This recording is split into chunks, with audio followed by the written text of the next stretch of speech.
மேற்கு வங்கத்தில் வரும் மே 4ஆம் தேதியுடன் மமதா பானர்ஜியின் ஆட்சி காலம் முடிவுக்கு வந்துவிடும் என்று உள்துறை அமைச்சர் அமித்ஷா கூறியுள்ளார்.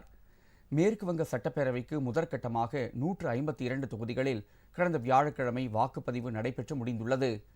எஞ்சியுள்ள 142 தொகுதிகளில் இரண்டாவது மற்றும் இறுதிக்கட்டமாக வரும் 29ஆம் தேதி வாக்குப்பதிவு நடைபெறுகிறது.